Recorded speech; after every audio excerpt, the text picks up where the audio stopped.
Hello, how are you all? Okay, everything is fine. सभी लोग ठीक हैं, स्वस्थ हैं, मस्त हैं, होने भी चाहिए। ठीक है, तो हम लोग क्लास 10 का केमिस्ट्री पढ़ रहे थे, chapter 1 chemical reaction and equation. तो इसमें आपका ऑलमोस्ट अभी तक एनसीईआरटी के हिसाब से डिस्कशन लगभग हो चुका है। हम लोग ऑक्सीडेशन रिडक्शन रिएक्शन तक आ चुके हैं। अब इसमें जनरल लाइफ में ऑक्सीडेशन रिडक्शन का क्या यूज है ये सीखना है, तो बने रहिए हमारे साथ और सीखिए क्या क्या यूज है। मैं राजीव आप सभी को आपके अपने ही चैनल वर्चुअल विद्या में स्वागत करता हूँ। ठीक है, तो प्रैक्टिकल लाइफ में कहाँ यूज है ऑक्सीडेशन रिडक्शन का, ये आप लोगों ने देखा होगा। तो सबसे पहला जो है वो क्या है, कोरोजन। क्या है? कोरोजन। कोरोजन का मतलब आप लोग समझते हैं, यानी कि जनरल लाइफ में जैसे देखिए आयरन को अगर एयर में छोड़ दिया जाए, यानी एयर में कैसे छोड़ सकते हैं, यानी कि अगर वो एयर के संपर्क में आयरन, प्योर आयरन आता है तो कुछ समय के बाद आफ्टर सम टाइम देखिएगा उस पर एक लेयर चढ़ना शुरू हो जाता है, यानी वो अपना कलर बदलना शुरू कर देता है। ऐसा क्यों होता है? ऑक्सीजन के एडिशन के कारण वो क्या होता है, उसका ऑक्सीडेशन हो जाता है। यही पढ़े थे ना कि ऑक्सीडेशन उस प्रोसेस को कहते हैं जिसमें ऑक्सीजन क्या हो, ऐड हो। क्या हो? ऑक्सीजन ऐड हो। तो यही आपका होता है किसमें, आयरन के कोरोजन में। तो कैसा कलर पकड़ता है, कोई बता सकता है क्या?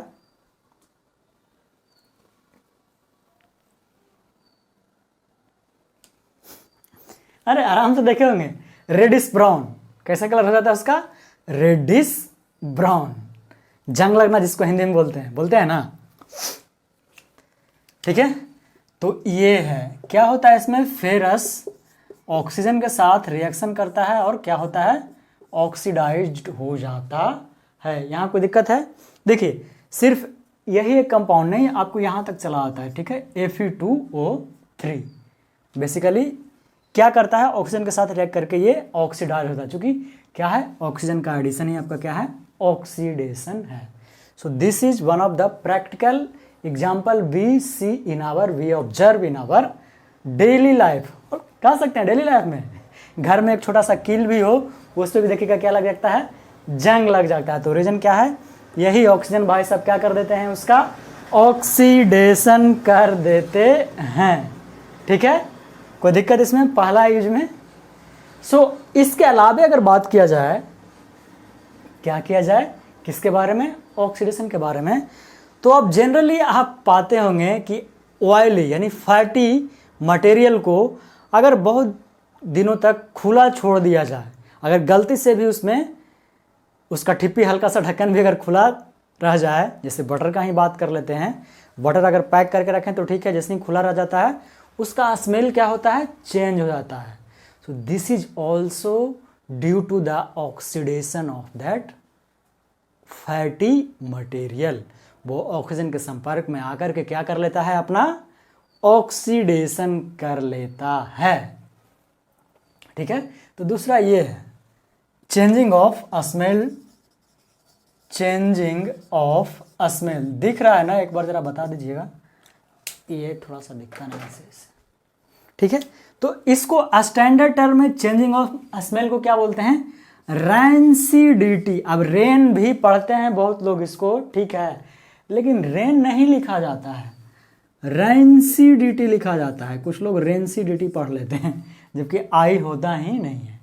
तो चेंजिंग ऑफ स्मेल का जो स्टैंडर्ड टर्म है वो क्या है, रैंसिडिटी। ये भी क्यों होता है, due to oxidation, oxidation of fatty materials. क्या होता है, स्मेल बदल जाता है। इन दोनों एग्जाम्पल्स में किसी को कोई दिक्कत हो या अगर प्रीवियस में ऑक्सीडेशन रिडक्शन ना समझ में आया हो तो सीधा कमेंट कर दीजिएगा, उस पर फिर से समझा दिया जाएगा। ठीक है, तो अब आप लोग बताइए, आप लोगों को अब इस चैप्टर में कहीं कोई दिक्कत है या नहीं, ये बताइए। एक्चुअली ये चैप्टर हम आपको पिछले ही क्लास में समाप्त कर चुके थे। कोरोजन वगैरह हटा दिया आपके सिलेबस से, जैसा बताए थे। बहुत रेयर चांस है कि ये पूछने वाला है आपसे, ठीक है। पूछ भी सकता चूँकि बहुत इजी है, पूछेगा भी तो दिक्कत नहीं होना चाहिए। सो यहाँ पे आपका ये चैप्टर ही पूरा फिनिश होता है। कोई भी चीज़ ऐसा एक भी पॉइंट एनसीईआरटी के अनुसार मैंने नहीं छोड़ा है, ठीक है। तो ये रहा। अब क्वेश्चंस पे आते हैं सीधा, और ये क्वेश्चंस आप लोगों के लिए सबसे पहले क्वेश्चन नंबर 1 ये है, जो क्वेश्चन आपसे पूछता है what do you mean by balanced chemical equation. ये जो आपका क्वेश्चन है बहुत इंपॉर्टेंट है, इसलिए भी कि ये क्वेश्चन तो बहुत बार पूछा ही है, क्योंकि ये जानने के बाद ही हम इक्वेशंस को क्या कर सकते हैं, बैलेंस कर सकते हैं। तो आपको बताए थे, हम बता भी दे रहे हैं, ठीक है, कि हम बैलेंस्ड केमिकल इक्वेशन उसे कहते हैं जो कंजर्वेशन ऑफ मास को जो इक्वेशन क्या करे, फॉलो करे। यानी कि अगर देखिए यही एक रिएक्शन है, लिखा हुआ ही है कि दो लेफ्ट साइड में रिएक्टेंट्स जितने मॉलिक्यूल्स था रिएक्टेंट्स का, उतना ही राइट साइड में भी होना चाहिए।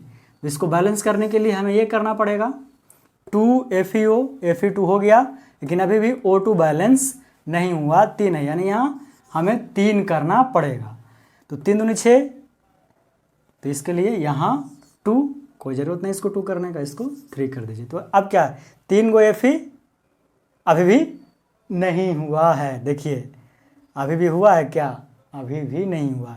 यहाँ तो Fe 4 गो हो गया, ठीक है।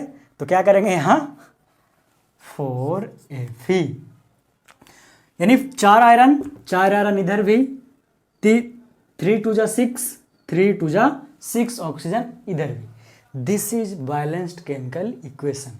आपको इसे वर्ड में लिखना है, साथ में एक एग्जाम में एग्जाम्पल भी आपको देना है, ये नहीं कि सिर्फ वर्ड में लिख करके चले। That is what uh students does, they do like that, just writes the definition and leave it.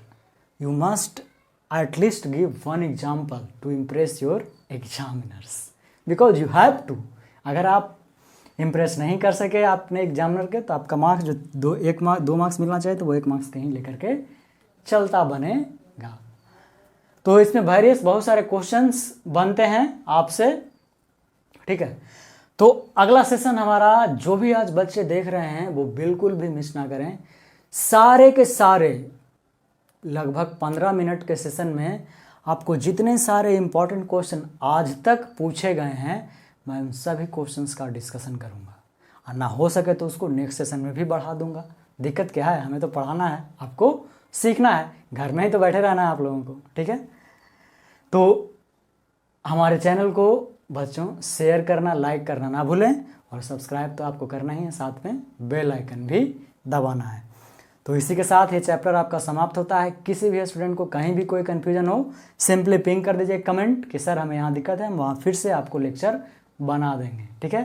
तो इसी के साथ मिलते हैं हम लोग, कब मिलेंगे, बस अगले ही लेक्चर में, और क्या। तो तब तक के लिए बाय बाय, टेक केयर, जय हिंद जय भारत।